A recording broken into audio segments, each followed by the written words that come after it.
ప్రభువా, మీ పిల్లలకు మీ మాటలు వినిపించడానికి సిద్ధపడి ఉండగా జ్ఞానము వివేకము మెండుగా మాకు అనుగ్రహించండి. మీ మాటలు వివరించడానికి మీ ఆత్మ సహాయాన్ని ప్రసాదించండి. ఈ పిల్లలు కేవలం వినువారు మాత్రమే ఉండి తమను తాము మోసగించుకోకుండా వింటున్నటువంటి మాటల ప్రకారంగా ప్రవర్తించగలిగే భాగ్యాన్ని ప్రతి ఒక్కరికి దయచేయమని క్రీస్తు నామంలో ఈ ప్రార్థన మనవులు అడిగి వేడుకొనుచున్నాం మా కన్న తండ్రి, ఆమేన్. ప్రియమైన దేవుని ప్రజలారా, దేవుడు నర్మగర్భంగా వ్రాయించినటువంటి మర్మాలు ఎన్నో దైవ గ్రంథంలో ఆత్మ సంబంధమైన విషయాలు స్పష్టంగా కనబడక లోతైనవిగా, ఆలోచించడానికి కష్టపడేవిగా, ప్రయాసపడేవిగా, శ్రమపడేవిగా కొన్ని లేఖనాలు దైవ గ్రంథంలో ఉన్నాయి. ఏ వచనం కూడా మనకి అరటిపండు ఒలిచి నోట్లో పెట్టినంత ఈజీగా ఉండదు. దాని వెనక దేవుని యొక్క సంకల్పం, దాని వెనక దేవుని యొక్క ఆలోచన, అది ఏ విధంగా నా పిల్లలకు అర్థం చేయించాలి అనే దేవుని యొక్క తపన దైవ గ్రంథంలో మనకి సాక్షాత్కరిస్తుంది.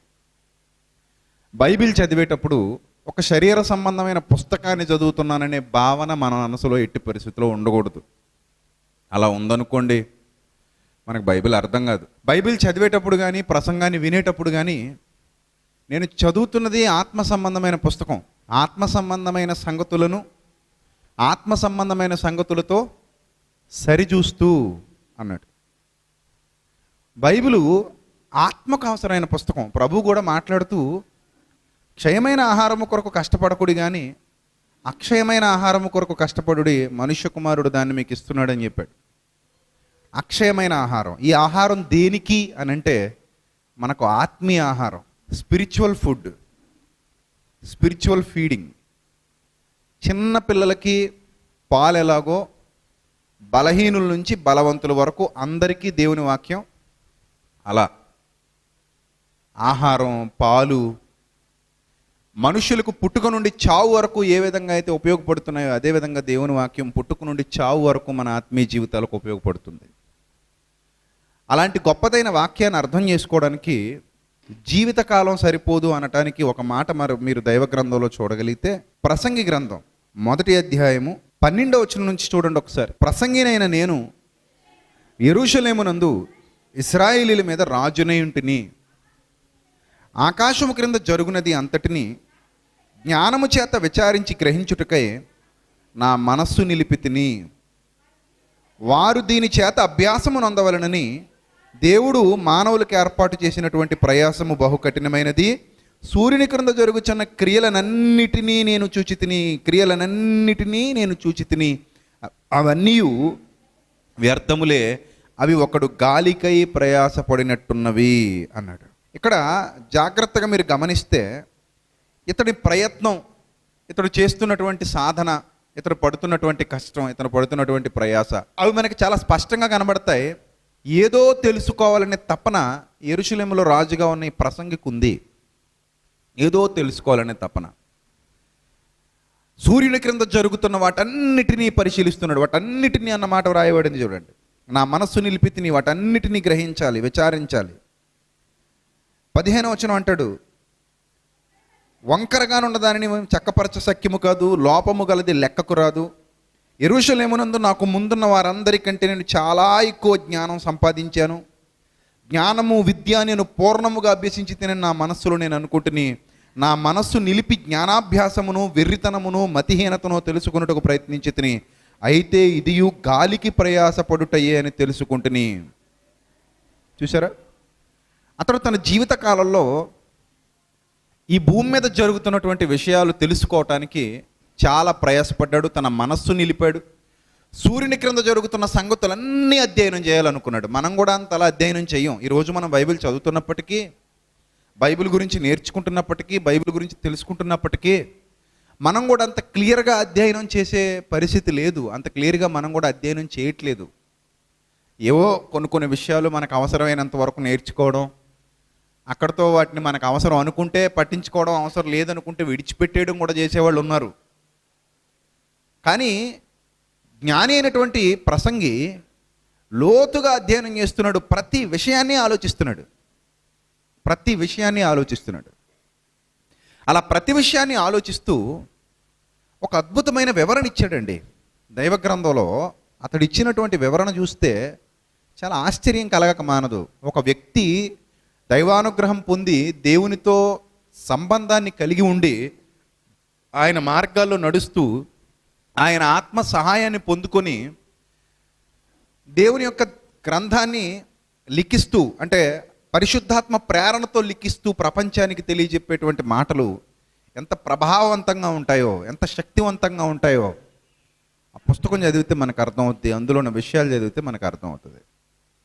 ఒకసారి మనం ఇదే ప్రసంగి గ్రంథంలో 11వ అధ్యాయంలో 3వ వచనం నుంచి జాగ్రత్తగా పరిశీలన చేద్దాం. మేఘములు వర్షముతో నిండి ఉండగా అవి భూమి మీద దాని పోయిను. మేఘము వర్షముతో నిండి ఉండగా అవి భూమి మీద దానిని పోయును అన్నాడు. మేఘం వర్షంతో నిండి ఉండి భూమి మీద దాన్ని పోస్తుందంటే నిండిపోయిన మేఘం ఖాళీ అయిపోతుంది అనేది అతని యొక్క ఇంటెన్షన్. వర్షంతో నిండి ఉన్న మేఘం కురవగానే ఏమైపోతుంది? ఖాళీ అయిపోతుంది, ఎంప్టీ అయిపోతుంది. అందులో ఉన్న నీరంతా భూమి మీదకు వర్షం రూపంలో వచ్చేస్తుంది. ఎప్పుడైతే ఆ నీరు వర్షం రూపంలో కిందకు వచ్చేసిందో మేఘం ఏమైపోయింది? ఖాళీ అయిపోయింది. ఆ నీళ్ళన్నీ నేల మీద కురుస్తాయి. రెండోదిగా, మ్రాను దక్షిణముగా పడినను ఉత్తరముగా పడినను అది పడిన చోటనే ఉండును అన్నాడు. ఒక మ్రాను పడిపోతుంది. మ్రాను ఏమైపోతుంది? పడిపోతుంది. మ్రాను పడిపోతుంది, మేఘం ఖాళీ అయిపోతుంది. అతని పరిశీలన చూడండి. ఈ పరిశీలన అంతా దేనికి ముడిపెడతాడో చూస్తే మనకు అద్భుతం అనిపిస్తుంది. ఎందుకంటే పరిశీలన ఎలా సాగిందంటే, ప్రకృతికి మనకి సంబంధం ఉంది, పంచభూతాలకి మనకి సంబంధం ఉంది. ఇది ప్రసంగి యొక్క పరిశీలన. దేవుడు ఈ ప్రకృతిలో నుండే మానవుని చేశాడు, నేల మంటి నుండి నరుని నిర్మించాడు. సో మనకి ప్రకృతికి సంబంధం ఉంది అని పరిశీలించినటువంటి ప్రసంగి, మేఘం ఖాళీ అయిపోతుంది, వర్షం కురిసిపోయిన తర్వాత మేఘం ఖాళీ అయిపోతుంది, ఒక మ్రాను పడిపోతుంది. ఎప్పటికైనా ఒక మ్రాను పడిపోతుంది, దాని సత్తువ కోల్పోయి కొన్నాళ్ళకి పడిపోతుంది. పడిపోయినా ఎలా పడిపోతుందట? అది దక్షిణంగా పడిపోతే దక్షిణానే ఉంటుంది, ఉత్తరంగా పడిపోతే ఉత్తరానే ఉంటుంది. అది ఏ పక్కకు పడితే ఆ పక్కనే ఉంటుంది. దాన్ని ఎవడైనా కదపాలి, దాన్ని ఎవడైనా నరికి మొక్కలు చేసి ఆ స్థానం నుంచి కదిలించాలేమో కానీ ఎవరో కదిలించకపోతే అది ఎక్కడ పడిందో అక్కడే ఉంటుంది అనే విషయాన్ని స్పష్టం చేశాడు. ఇవేమైనా మహాజ్ఞాన సంగతులా? కామన్గా ప్రకృతిలో జరిగేటువంటి విషయాలే కదా, వీటి మీద ఎందుకు కాన్సన్ట్రేషన్ చేశాడు ఇతను అని మనకు అనిపించవచ్చు. అదే చెప్తున్నా, ఆయన నర్మగర్భంగా మాట్లాడినటువంటి ఎన్నో విషయాలు, ఆ లోపల దాగినటువంటి ఎన్నో ఆత్మీయ సత్యాలు, అతడు ఆలోచించినటువంటి విధానం అందరిలాంటిది కాదు. భక్తిహీనుడు లోకాన్ని ఒకలా చూస్తాడు, భక్తుడు మరోలా చూస్తాడు. భక్తిహీనుడి కన్నులకి లోకంలో ఉన్న ఆనందాలు సంతోషాలు ఒకలా కనబడతాయి, భక్తుడి కన్నులకి మరోలా కనబడతాయి. దైవ దృష్టితో చూస్తే ఒకలా ఉంటుంది ఈ లోకం, దుష్టుని దృష్టితో చూస్తే మరోలా ఉంటుంది ఈ లోకం. కాదా అవునా మీకే తెలుసు. మనం ఈ లోకంలోనికి వెళ్ళిపోయిన తర్వాత మన హృదయం నిండి ఉండు దానిని బట్టి మన ఆలోచనలు ఉంటాయి, మన మాటలు ఉంటాయి, మన క్రియలు ఉంటాయి. హృదయంలో వాక్యం ఉంటే మన దృష్టికోణం ఒకలా ఉంటుంది, హృదయంలో దుష్టత్వం ఉంటే మన దృష్టికోణం మరోలా ఉంటుంది. అర్థమవుతుందా? ఒక సీసాలో అత్తరు పోస్తే సీసా మూత తెరిచిన తర్వాత అత్తరు సువాసన వ్యాపిస్తుంది. ఒక సీసాలో బురద పోస్తే లేదా చెడ్డదైనది వాసన కొట్టేది ఏదైనా పోస్తే మూత తెరిచిన తర్వాత ఆ సీసాలో నుంచి దుర్వాసన వ్యాపిస్తుంది. అదేవిధంగా మానవ హృదయంలో దేవుని వాక్యంతో నింపబడి ఉంటే ఆ దృష్టికోణం దేవుని వాక్యానుసారంగా ఉంటుంది. మానవ హృదయంలో దుష్టుని యొక్క ఆలోచనలు నింపబడి ఉంటే ఆ దృష్టికోణం దుష్ట సంబంధమైనదిగా ఉంటుంది. చూసే కన్నులు ఆ హృదయంలో ఉన్న మ్యాటర్ని బట్టి లుక్స్ మారిపోతాయి. అది హృదయంలో ఉన్నటువంటి ఆ మ్యాటర్ మీద ఆధారపడి ఉంటుంది. ఇప్పుడు ప్రసంగి గారి ఆలోచన విధానం ఎలా ఉంది, ప్రసంగి గారి చూపు ఎలా ఉంది, ప్రసంగి గారి దృష్టికోణం ఎలా ఉంది, ఏంటి అసలు ఆయన ఆలోచన విధానం, ఏం థింక్ చేస్తున్నాడు ఆయన, దేనికోసం ప్రయాసపడుతున్నాడు, దేన్ని పరిశీలిస్తున్నాడు అని అంటే మానవులందరి ఆలోచన విధానం లాంటిది కాదు ప్రియులారు ఈ భక్తుడి ఆలోచన విధానం. మానవులందరూ ఒకలా ఆలోచిస్తారు, ఇతను మాత్రం మరోలా ఆలోచిస్తాడు. అదే భక్తుడికి భక్తిహీనుడికి ఉన్నటువంటి తేడా. ఆ స్థాయిని మనం అందుకున్నప్పుడే మనం దేవునికి దగ్గర అయ్యామన్న విషయం మనకు స్పష్టమవుతుంది. ఆ స్థాయిని మనం అందుకోనంత వరకు మనం దేవునికి దగ్గర కాలేం. అసలు ఇందులోనే భక్తుడి ఆలోచన విధానం చూస్తే విందు జరుగుచున్న ఇంటికి పోవటం కంటే ప్రలాపించుచున్న ఇంటికి పోవటం మేలు అంటాడు. బేసిక్గా మనందరికీ కూడా చచ్చిపోయిన వాళ్ళ ఇంటికి వెళ్ళడం ఇష్టమా, పెళ్ళికి వెళ్ళడం ఇష్టమా? మీరు చెప్పండి, కామన్గా మీ మైండ్ ఏం కోరుకుంటుంది? ఎందుకు పెళ్ళికి వెళ్ళటానికి ఇష్టపడతారు మీరు? నీట్గా రెడీ అవ్వచ్చు, కొత్త బట్టలు వేసుకోవచ్చు, ఆర్నమెంట్స్ అన్నీ పెట్టుకోవచ్చు, మేకప్ చేసుకోవచ్చు. ఎవరు అబ్జెక్షన్ పెట్టరు కదా. పెళ్ళికి వెళ్ళినప్పుడు నువ్వు మేకప్ వేసుకుంటే నువ్వు పెళ్లి కూతురు అని అడుగుతారా? నిన్ను అడగరు కదా. పెళ్లి కూతురైనా మేకప్ వేసుకోవాలి, పెళ్ళికి వెళ్ళిన వాళ్ళు కూడా వేసుకోవచ్చు. పెళ్లి కొడుకు పెళ్లి కూతురైనా కొత్త బట్టలు వేసుకోవాలి, పెళ్ళికి వెళ్ళిన వాళ్ళు కూడా వేసుకోవచ్చు. సో అక్కడికి మనం ఎంత అందంగా తయారై వెళ్తాం అంటే పూతల మీద పూతలు పెట్టేసి ఎక్కడో మంచి కాస్ట్లీ డ్రెస్ తీసుకొని ఆ కాస్ట్లీ డ్రెస్ వేసుకొని మామూలుగా నార్మల్గా ఉన్న దానికంటే కూడా ఇంకా అందంగా అలంకరించేసుకుని లోపల ఉన్న ఆర్నమెంట్స్ అన్నీ తీసేసుకుని మీద పోసేసుకుని చాలా చక్కగా పెళ్ళికి వెళ్తాం. దగదగదగ మెరిసిపోతూ వెళ్తాం పెళ్ళికి. అందరూ అలాగే ఆలోచిస్తారు. పెళ్ళికి వెళ్తే బాగుంటుందండి, చచ్చిపోయిన వాళ్ళ ఇంటికి వెళ్తే ఏం బాగుంటుంది అనుకుంటాం కదా. కానీ ప్రసంగం ఏమంటాడు తెలుసా? నేనైతే చచ్చిపోయిన వాళ్ళ ఇంటికే వెళ్తానంటాడు. నువ్వు పెళ్ళికి వెళ్తే పో, కానీ దానికంటే ఇదే మేలు అంటాడు. మనకెలా అనిపిస్తుంది అంటే, బుద్ధిహీనుడా, అక్కడే ఉంటుంది ఏడుపు పెడగొబ్బలో, అక్కడ ఏముంటుంది? శవం, అమ్మో, ఏడుపులు, కేకలు, కన్నీళ్ళు, మౌనం, రోదన, అదో రకమైన బాధాకరమైన వాతావరణం అది. భయభ్రాంతులకు గురి చేసేటువంటి వాతావరణం అది. ఆ వాతావరణంలోకి వెళ్తానంటాడేంటి మతి లేనివాడు? మరి ఇక్కడ ఇటు పక్క చూస్తే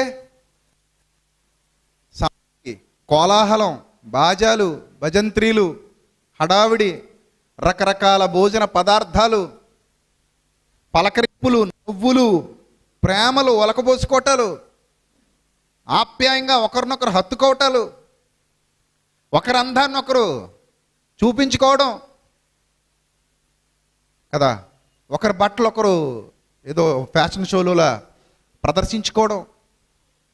ఇలాంటి అద్భుతమైన వాతావరణాన్ని వదిలేసి ఇలాంటి పనికిమాలిన వాతావరణంలోకి వెళ్తానంటాడేంటి అని మన మనసు కనిపిస్తుంది. కానీ ప్రసంగి ఆలోచన విధానం వేరు. ఎందుకంటే అతడు దైవ దృష్టితో ఈ సమాజాన్ని చూస్తున్నాడు. ఏమంటున్నాడు తెలుసా?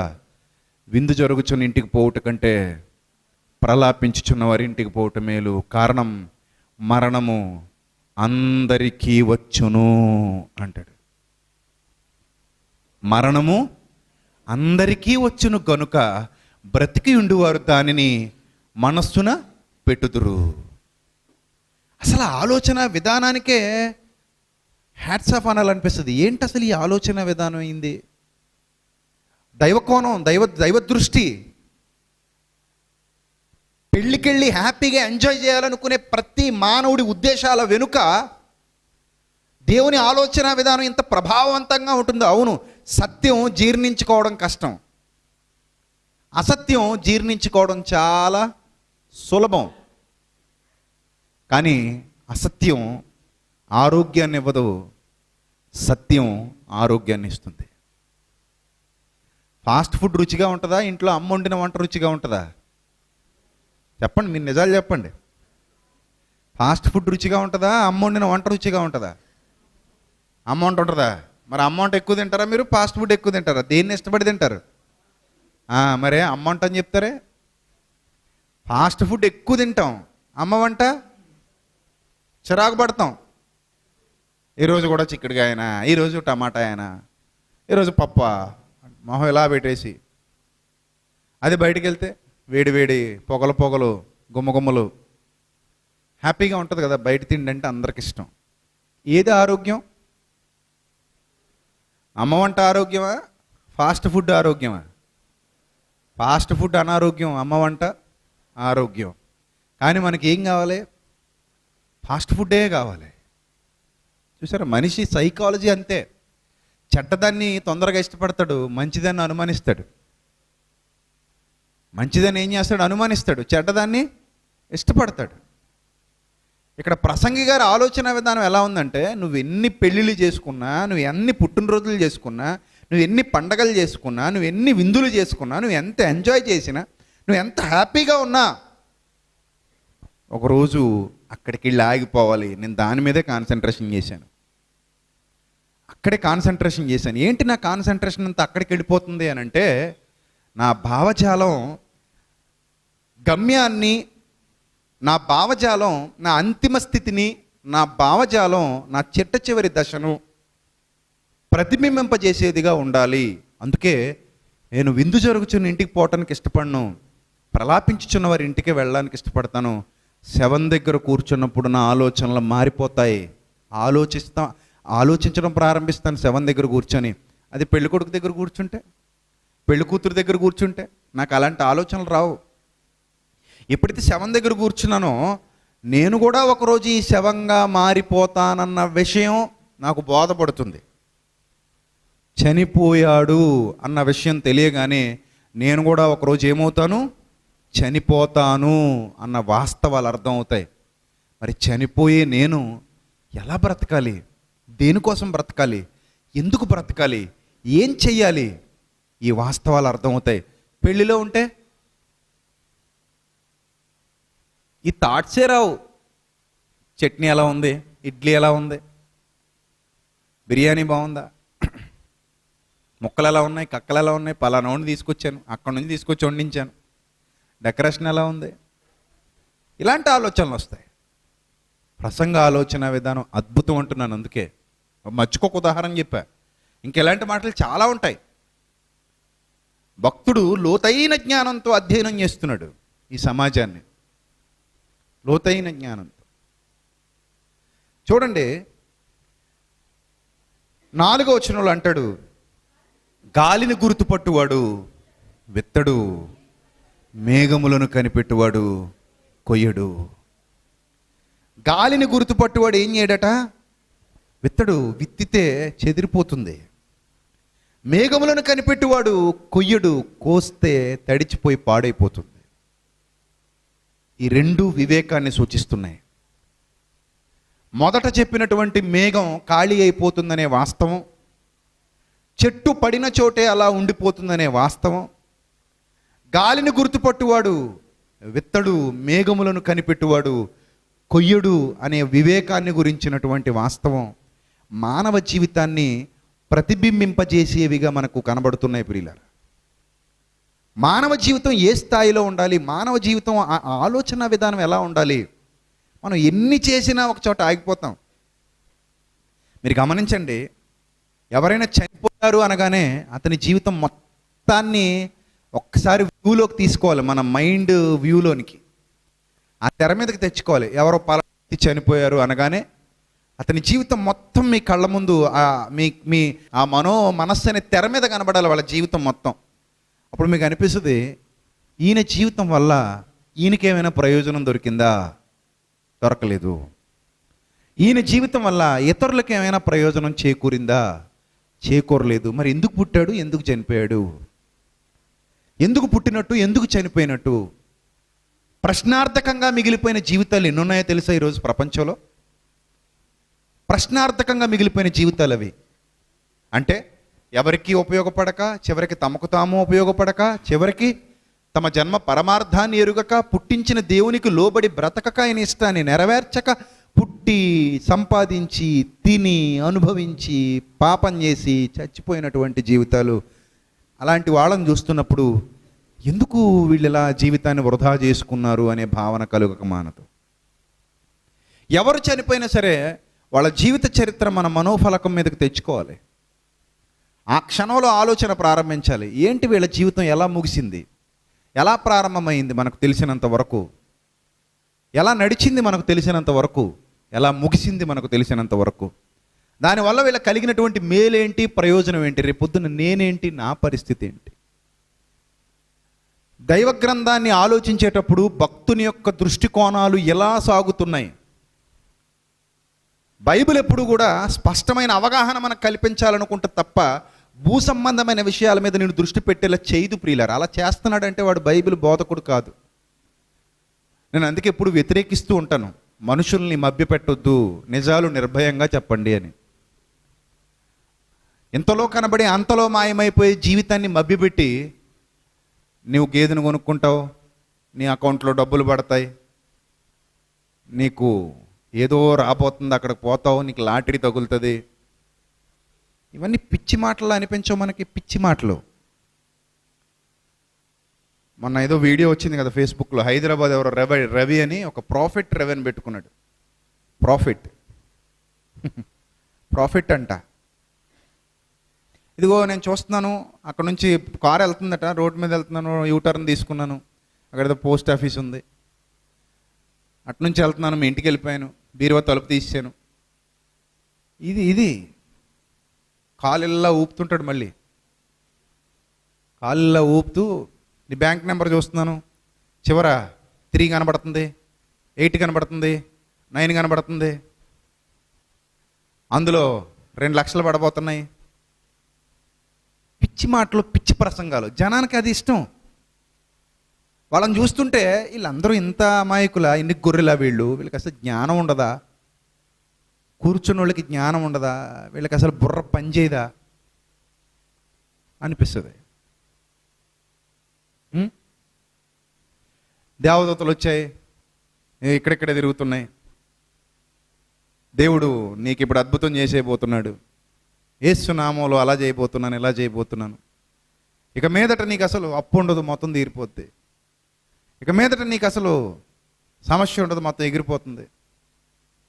పిచ్చి మాటలు. నువ్వు ఇల్లు కట్టుకుంటావు, పెద్ద ఇల్లు కడతావు మీ ఊళ్ళో అందరికంటే.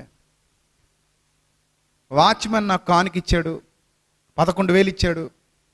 వాచ్మెన్ అయ్యండి నువ్వు మంచి కారు కొంటావు అని చెప్పాను, కొన్నాడు కారు, అంతే. వాచ్మెన్ కారు ఎందుకు? ఏమో మాకు తెలీదు. ఎక్కడ వాచ్మెన్? ఇలాంటి ఇది ప్రాఫెసీ అంట, దీన్ని ప్రాఫెసీ అంటారంట. ప్రవచనానికి వీళ్ళు పలికే పనికిమాలిన మాటలకి అర్థాలు తెలియని మూర్ఖత్వంలో ఈరోజు చాలామంది ఉన్నారు. వాళ్ళని చూసినప్పుడు వీళ్ళు బైబిల్ బోధకులా? వీళ్ళకంటే భిక్షకులు నయం కదా.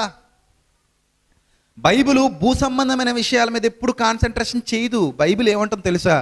నరులారా తిరిగి రండి అంది బైబిలు. నరులారా తిరిగి రండి, మీ చోటు ఇది కాదు, మీ దేశము ఇది కాదు, మీరు పరదేశులు, మీరు యాత్రికులు, యాత్రలో ఉన్నారు, పరదేశంలో ఉన్నారు, మీరు ప్రయాణంలో ఉన్నారు. మీరు ఈ ప్రయాణంలో ఉన్నంత వరకు నేను చూసుకుంటాను, భయపడొద్దు. I'm always with you, don't worry about anything. భయపడొద్దు, నరులారా మీరు తిరిగి రండి అని బైబిల్ బోధిస్తుంటే చాలామంది భూ సంబంధమైన విషయాల మీద మనసు పెట్టే ప్రయత్నం చేస్తున్నారు. చాలా తప్పు ప్రియులారా. అది ఒక మనిషి మరణానంతరం తండ్రి సన్నిధికి చేరగలిగే గొప్పదైన ఉన్నతమైన స్థితిలోనికి వెళ్ళాలి అంటే అతనికి బోధ చాలా అవసరం. బోధ దగ్గర మార్పు వచ్చేసింది అంటే బ్రతుకు దగ్గర కూడా ఏమొచ్చేస్తుంది? మార్పు వచ్చేస్తుంది. బోధ కరెక్ట్గా ఉంటేనే బ్రతుకు కరెక్ట్గా ఉంటుంది. మీకు తెలుసు కదా, ఆహారం సరిగా వెళ్ళలేదనుకోండి, పిల్లల నుంచి పెద్దల వరకు ఫుడ్ పాయిజన్, ఆరోగ్యం ఏమైపోద్ది? పాడైపోద్ది. ఆరోగ్యం ఆహారం మీద ఆధారపడి ఉన్నది ఎంత వాస్తవమో, మన ఆత్మీయ ఆరోగ్యం ఈ ఆహారం మీద ఆధారపడి ఉన్నదని కూడా అంతే వాస్తవం. అందుకే మీరు ఏమి వినుచున్నారో జాగ్రత్తగా చూసుకోండి అని దేవుడు బోధించాడు. బోధ భూ సంబంధమైనదిగా ఉంటే మీ బ్రతుకు భూమి మీదే ఆగిపోద్ది. బోధ పర సంబంధమైనదిగా ఉంటే మీ బ్రతుకు పరలోకం వరకు వెళుతుంది. ఏ బోధ కావాలి మనకి ఇప్పుడు? భూ సంబంధమైన బోధలు బయట కూడా చేస్తారు, ప్రతి మతంలో చేస్తారు. దేవుణ్ణి నమ్మండి మీకు అది వస్తుంది, తాయెత్తు కట్టుకోండి ఇది వస్తుంది, యంత్రం పెట్టుకోండి ఇంకోటి వస్తుంది, నూనె రాసుకోండి ఇది వస్తుంది, నా మాట విని నాకివ్వండి మీకు అది వస్తుంది, నా కాళ్ళు పట్టుకుంటే 10,000, నాతో ఫోటో తీయించుకుంటే 20,000, నేను ఇచ్చిన దండ వేసుకుంటే 30,000. నెల్లూరులో అమ్మ భగవాన్ ఉన్నారు, ముట్టుకుంటే 5,000, పట్టుకుంటే 25,000. ఇలాంటి స్కీములు ఉంటాయి. మనకు అర్థం కాదండి, మూర్ఖుడికి ఎప్పుడు అర్థం కాదండి. ఎందుకు ఈ స్కీములు? దేవుడికి మనుషులకి మధ్యలో ఈ స్కీములు ఏంటి? ఈ డబ్బు గొడవ ఏంటి? దీనివల్ల నాకు వచ్చే ప్రయోజనాలు ఏంటి? ఇవేవి మనం ఆలోచించమండి, ఇవేవి ఆలోచించం. అమలాపురంలో మన ఒక డాక్టర్ గారు చనిపోయారు. కుటుంబం అంతా ఆత్మహత్య చేసుకుని, మంచి డాక్టర్ అట ఆయన, విన్నాను. ఆయన కూడా మోసపోయి చనిపోయాడని తెలిసాక చాలా బాధేసింది. 5 కోట్ల రూపాయలకి టోకరా ఇచ్చారు. మోసం. పూర్వకాలపు వస్తువులు, పూర్వకాలపు ఏవో దొరుకుతాయి, అవి మా దగ్గర ఉన్నాయి, అవి మీ ఇంట్లో పెట్టుకుంటే మీకు ఐశ్వర్యం వచ్చేస్తుంది, అవి మేము అమ్ముతాం, మీకు 5 కోట్లు అవుతుంది, ఇంకా అది వచ్చిందంటే మీ ఇంట్లోకి ధనమే ధనం అనేసరికి నమ్మేశాడట. డాక్టర్లే మోసపోతుంటే సామాన్యులు మోసపోవడానికి ఏమొచ్చిందండి? పాపం ఇంక అప్పుల పాలైపోయి వాళ్ళు మోసం చేశారన్న విషయం అర్థమైన తర్వాత, సుమారు అతనికి ఒక 5 కోట్లు ఎంతో టోకరా ఇస్తారని తెలిసిన తర్వాత ఇంకా ఆత్మహత్య చేసుకొని చచ్చిపోయారండి ఫ్యామిలీ మొత్తం. ఒక కొడుకు ఇక్కడే చదువుకుంటున్నాడు, చిన్న కొడుకు రాజమండ్రిలో జిఎస్ఎల్ మెడికల్ కాలేజీలో. ఆ కొడుకు బ్రతికాడు, చిన్న కొడుకు. ముగ్గురు, పెద్ద కొడుకు, భార్య, భర్త అందరూ సెలైన్లు పెట్టేసుకుని, డాక్టర్లు కదా, అందులో మొత్తం ఇంజెక్షన్స్ ఇచ్చేసుకుని చచ్చిపోయారు. ఎంత ఘోరమైన పరిస్థితి చూడండి. భూ సంబంధమైనవి ఏం మేలు చేస్తాయండి మనకి? ఏం మేలు చేస్తాయి? నువ్వు ఎన్నున్నా, ఏ స్థాయికి వెళ్ళినా, ఎంత గొప్ప స్థితికి వెళ్ళినా నువ్వేమవ్వాలి? చనిపోవాలి. నీకు ప్రసంగ గ్రంథంలో అద్భుతమైన విషయం ఏంటంటే, ప్రసంగ గ్రంథం 2వ అధ్యాయంలో ప్రారంభ వచనం నుంచి మీరు చదవగలిగితే అతను ఏమంటాడు తెలుసా? సంతోషం చేత శోధించి చూతును, నీవు మేలును అనుభవించి చూడమని నేను నా హృదయంతో చెప్పుకున్నాడట. హృదయానికి లాక్ తీసేసి ఎంజాయ్, పరిగెత్తు అన్నాడట. పరిగెత్తు, నీకేది నచ్చితే చేసేయి, నువ్వు ఎలా ఎంజాయ్ చేద్దాం అనుకుంటున్నావు అలా ఎంజాయ్ చేసేయి, లైఫ్ని పూర్తిగా ఎంజాయ్ చేసేయి అని వదిలేశాడు. హృదయానికి లాక్ తీసి వదిలేశాడు, స్వేచ్ఛగా వదిలేశాడు హృదయాన్ని. అప్పుడు ఏం చేశాడట? స్పీడ్గా చదువుదాం.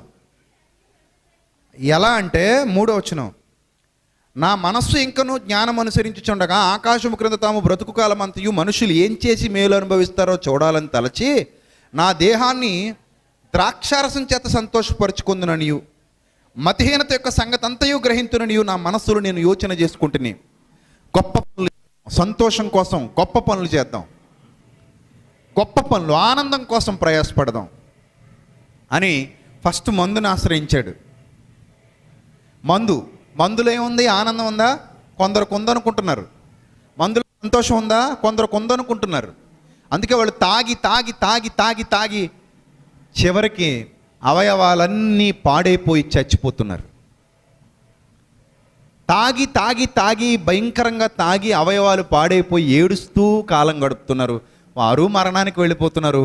ఆ తర్వాత వాళ్ళ జీవితాల్లో ఆనందమే లేదు. భూ సంబంధమైన విషయం అది. అలాగే నేను ద్రాక్షారసము చేత సంతోషపరుచుకుందును అనుకుని, నేను గొప్ప పనులు చేయబోనుకుంటుని, 4వ వచనం, నా కొరకు ఇళ్ళు కట్టించుకోండి. ఇండ్లు ఏం కట్టించుకున్నాడు? ఇండ్లు కట్టించుకున్నాడు. తర్వాత ద్రాక్ష తోటలు నాటించేసుకున్నాడు.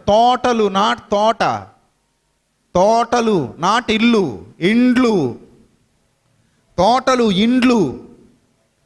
నా కొరకు తోటలను, శృంగార వనములను వేయించుకొని వాటిలో సకల విధములైన ఫల వృక్షములను, గార్డెన్స్, అందమైన గార్డెన్స్, శృంగార వనములు, అందమైన గార్డెన్స్ నాటించుకుంటుని, వృక్షములకు నారుమళ్లకు నీరు పారుటకై చెరువులు తవ్వించుకున్నాను.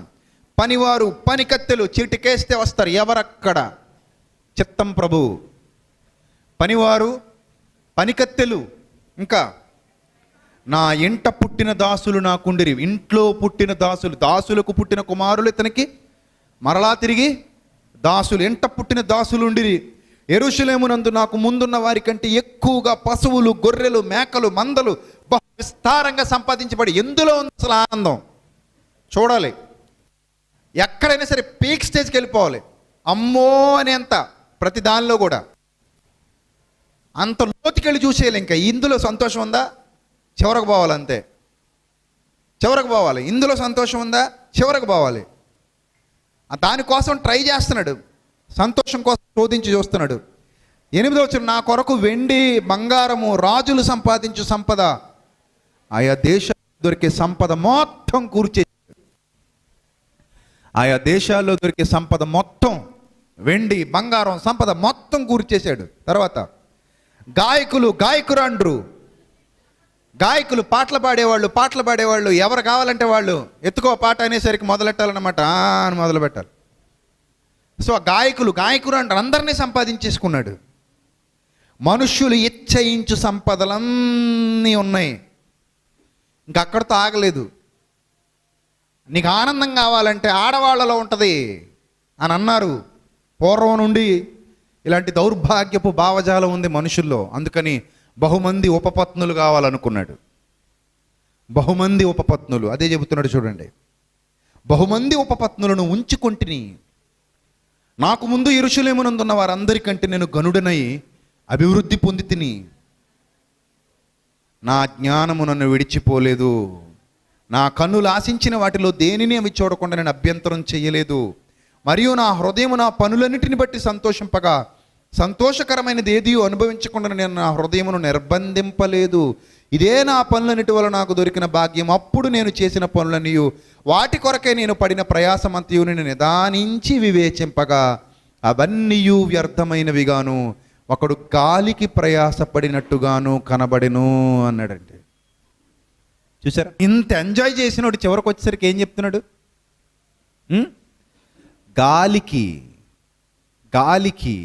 నిజమే, ఇంత డబ్బు సంపాదించి చివరి క్షణాలలో మంచం మీద కాసేపట్లో ప్రాణం పోబోతుంది, ఐసీయూలో సెలైన్ ఎక్కుతుంది, ఐసీయూలో ఉన్నావు, నువ్వు మంచం మీద పడుకుని ఉన్నావు.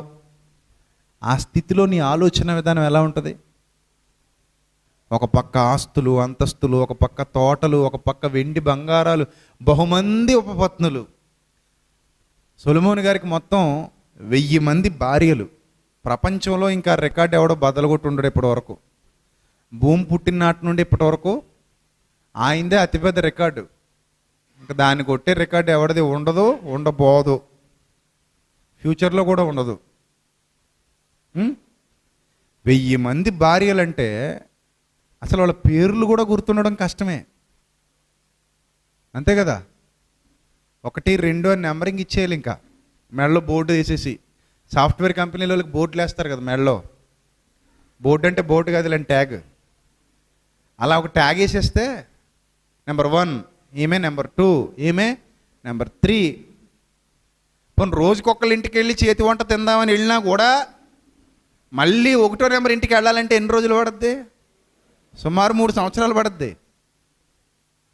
అంతే కదా. మరి దగ్గర 3 ఏళ్ళు పడుద్ది. మళ్ళీ 3 ఏళ్ల వరకు ఆవిడ మొహం చూడ్డు. ఇలా వెళ్ళిన వాళ్ళ ఇంటికి వెళ్లకుండా రోజుకొకళ్ళ ఇంటికి వెళ్ళినా 3 సంవత్సరాల సమయం పడుతుంది. పోనీ రోజుకి 2 ఇంటికి వెళ్ళి ఉదయం ఒకరింటిలో మా రాత్రికి ఒకరింటిలో భోజనం చేసి వచ్చినా 1.5 సంవత్సరం పడుద్ది ఒక పూట ఒక ఆమెతో ఉండడానికి. అలా 1000 మంది భార్యలు, వాళ్ళ మొహాలు కూడా గుర్తుండి సావు ఆ రోజుల్లో. ఎందుకంటే కెమెరా కూడా లేదు, పోనీ ఫోటో తీసి పెట్టుకుందాం అనుకుంటే. ఒక ఫోన్ లేదు కదా, ఇప్పుడు ఉందనుకోండి, పోనీ వాట్సాప్లో 1, 2, 3 అని నెంబరింగ్ ఇచ్చేసి ఒక గ్రూప్ క్రియేట్ చేసి పెట్టుకోవచ్చు, సొలొమోను గారి భార్యల గ్రూప్ అని. కానీ అప్పుడు గ్రూప్ క్రియేట్ చేసుకోవడానికి కూడా ఏం లేదు. ఇప్పుడు 1000 మందికి 1000 ఇల్లు కట్టివ్వాలి. 2 కత్తులు ఒకే వరలో ఇమ్మడం అన్నట్టు ఖచ్చితంగా 2 ఒకే ఇంట్లో ఉండరు. 1000 మందికి 1000 ఇల్లు కట్టించుకుని ఉండాలి ఆయన. ఇంతలా జీవితంలో ఏది అనిపిస్తే అది పీక్ స్టేజ్కి వెళ్ళిపోయాడండి. డబ్బు, వెండి, బంగారం, తోటలు, ఇండ్లు, శృంగారవనాలు. అసలు అతను తినే తిండి, అతని భోజనం బల్ల మీద ఉన్న పదార్థాలు తినడానికి చూడ్డానికి వచ్చేవారట. అతని భోజనం బల్ల మీద ఉన్న పదార్థాలు చూడ్డానికి అన్ని వెరైటీస్ ఉండేవి అతని భోజనపు బల్ల మీద. అంత పెద్ద భోజనపు బల్ల, అన్ని వెరైటీస్. అలాంటి ఒక సంతోషాన్ని, సుఖాన్ని చివరి వరకు చూసేశాడు. అన్నీ చూసేసి ఫైనల్గా ఏం చెప్తున్నాడంటే వ్యర్థం. ఏం సాధించాను నేను అంటున్నాడు. చివరికి చేతులు ఎత్తేసాడు.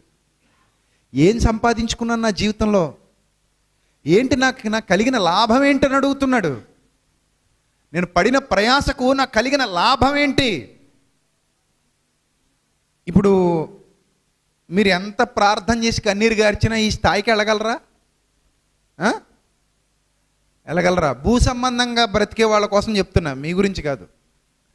భూ సంబంధమైన ఆలోచనలతో దేవుడి దగ్గరికి వస్తారు కదా, ప్రభువా మాకు కూడా అలాగే ప్రభువా, మాకు అలాంటి జీవితం కావాలి ప్రభువా, మాకు అలాంటి జీవితం కావాలి ప్రభువా అని అడిగితే దేవుడు అంటాడు, అతను అడుగు అసలు ఆ జీవితం ఎలా ఉందో అని అతని దగ్గర పంపిస్తాడు. అతను అడుగు, ఆ జీవితం, నువ్వు ఆ జీవితం కావాలంటున్నావు కదా, ఆల్రెడీ ఆ జీవితాన్ని పీక్ స్టేజ్కి వెళ్ళి చూసినాడు ఒకడు ఉన్నాడు, అతని దగ్గర అడుగు, ఆ లైఫ్ ఎలా ఉందో అడుగు, ఒకవేళ బాగుందంటే నీకు కూడా అదే ఇస్తాను, వీళ్ళు అడుగు అంటే అప్పుడు అతని దగ్గరికి వెళితే అతను అంటాడు గాలికి ప్రయాసపడినట్టు ఏమి లేదు అందులో, వ్యర్థం, సమస్తము వ్యర్థం. నువ్వు ఎంత పరిగెత్తినా 60కో 70కో ఆగిపోతావు. అప్పుడు నీ ఆస్తి, నీ ఐశ్వర్యం, నీ సంపద, నీ సంతోషం, నీ భార్యలు, నీ తోటలు, నీ వెండి, నీ బంగారాలు, నీ శృంగార వనాలు, నీ దాసులు, నీ దాసీలు, ఎవరి వల్ల నీకు ఎలాంటి ప్రయోజనం చేకూరదు. ఒంటరిగా వచ్చావు, ఒంటరిగా ఈ లోకం నుంచి వెళ్ళిపోతావు. మొన్నైనది వెనుకటి వలె మన్నైపోవును, అదే నేను చివరికి తెలుసుకున్న సత్యం అంటాడు. ఎంత కథ చెప్పి, ఎంత పరిశీలన చేసి, ఎంత పీక్ స్టేజ్కి వెళ్ళిపోయి మొన్నైనది వెనుకటి వలె మన్నైపోవును, ఆత్మ దాని దయచేసిన దేవుని యొద్దకు పోవును అంటాడు. కనీసం అప్పుడైనా మనకు అర్థం కావాలి, మానవ జీవితంలో సాధించేది, సంపాదించేది ఏమీ ఉండదు, ఏముండదు. ఫైనల్గా అప్పుడు చెప్తాడు, కలిగి ఉన్న దాంతో తృప్తి పొంది రాబోయే నిత్య జీవితం కోసం ఎదురు చూడాలి. ఫైనల్గా ప్రసంగి గారి ఇంటెన్షన్, వచ్చే వారం కూడా మాట్లాడుకుందాం ఇవే సందర్భాలు. ప్రసంగి గారి ఇంటెన్షన్ మీరు చూడగలిగితే 5వ వచనం చూడండి, ప్రసంగి గ్రంథం 11వ అధ్యాయం. చోళాలి గర్భమందు ఎముకలు ఏ రీతిగా ఎదుగునది నీకు తెలియదు. చోళాలి గర్భమందు ఎముకలు ఏ రీతిగా ఎదుగునది నీకు తెలియదు. తెలుసా? మీకేమైనా తెలుసా? గర్భంలో ఈరోజు అమ్మా పిల్లాడికి పక్కటెముకలు వచ్చాయమ్మా అని అమ్మాయి తల్లికి చెప్పగలదా? గర్భంతో ఉన్న అమ్మాయి అమ్మగారింటికి వచ్చి, అమ్మా ఈరోజు బాబుకి కాలెముకలు వచ్చాయమ్మా, పాపకి చేతులు ఎముకలు వచ్చాయమ్మా లోపల అని చెప్పగలదా? నాకు తెలిసిపోతుందమ్మా, ఇదిగో లోపల డిజైనింగ్ అవుతుంది. చెప్పగలరా? మీరు ఎప్పుడైనా చెప్పారా? పిల్లల్ని కన్నవాళ్ళు మీ తల్లులతో అలా చెప్పారా? మీ భర్తతో చెప్పారా? పోనీ మీ తండ్రితో చెప్పారా? ఏమీ తెలియదు మీకు. మీ వాంతులు మీవి, మీ బాధ మీది, లోపల ఏం జరుగుతుందో కూడా మీకు తెలియదు. అంతే కదా? వికారం, వామిటింగ్స్, కొంతమందికి అయితే ప్రశాంతత ఉండదు. ఆ బాధ భరిస్తూ వాళ్ళు ఉంటారు తప్ప లోపల ఏమవుతుందో అనేది అసలు ఎవరికి వాళ్ళకి తెలియదు. వాళ్ళకి కొంచెం కదలికలు ప్రారంభమైన తర్వాత తంతున్నారు, ఇక్కడ దంతున్నాడు అని చెప్పుకుంటూ ఆనందపడిపోతారు తప్ప అది కొంచెం ఆరోగ్యంగా ఉన్నోళ్ళు, నీరసం, వామిటింగ్స్, వికారం ఇలాంటివి లేనోళ్ళు తప్ప లోపల ఏం జరుగుతుందో మనకు తెలియదు కదా. ఈవెన్ డాక్టర్స్ కూడా తెలియదండి, ఎముకలు ఎప్పుడు ఫామ్ అవుతున్నాయి, ఎలా ఫామ్ అవుతున్నాయి, ఏ విధంగా ఫామ్ అవుతున్నాయి వాళ్ళకే తెలియదు. చోళాలి గర్భమందు ఎముకలు ఏ రీతిగా ఎదుగునది నీకు తెలియదు. గాలి ఏ త్రోవను వచ్చునో నీ వెరుగవు. అంతే కదా? గాలి కిటికీలో నుంచి వచ్చిందా, ఆ తలుపు గుండా వచ్చిందా, ఆ వెనక కిటికీలో నుంచి వచ్చిందా, ఈ ముందున్న మార్గంలో నుండి వచ్చిందా, మనకి తెలీదు. గాలి ఏ త్రోవను వచ్చినో నీ వెరుగవు. అలాగుననే సమస్తమును జరిగించు దేవుని క్రియలను నీవెరుగవు అన్నాడు. మరి నీకేం తెలుసు? దేవుని క్రియలను నీవెరుగవు. సమస్తమును జరిగించు దేవుని క్రియలను నీవెరుగవు. భూమి మీద మనుష్యుడు బ్రతికినంత కాలం ప్రసంగి చెప్తున్నాడు, అతని హృదయంలో ఏముంటుందో తెలుసా? ఏముంటుందో చెప్పండి. ప్రసంగి యొక్క ఆలోచన విధానం ఏమని చెప్పాడు? భూమి మీద మనిషి బ్రతికి ఉన్నంతకాలం అతని హృదయములో ఏముండును? ఏముండును? వెర్రితనముండును అన్నాడండి. నిజమండి. మనిషి ప్రస్తుత జీవితాన్ని మీరు చూడకండి, మరణం దగ్గరికి వెళ్ళాక మొత్తం జీవితాన్ని చూడండి. అప్పుడు మీకు ఏం కనబడుతుందో తెలుసా? వెర్రితనమే కనబడద్ది. వెర్రితనమే కనబడద్ది. వేగంగా బైక్ మీద వెళ్ళిపోయి లారీని గుద్ది చచ్చిపోయాడు అనుకోండి. ఇప్పుడు రివైండ్ చేయండి, ఎక్కడ దాకా వెళ్ళాలి? ఇప్పుడు వేగంగా దాకా వెళ్ళండి. వేగంగా ఉన్నప్పుడు ఏం ఆలోచిస్తున్నాడు?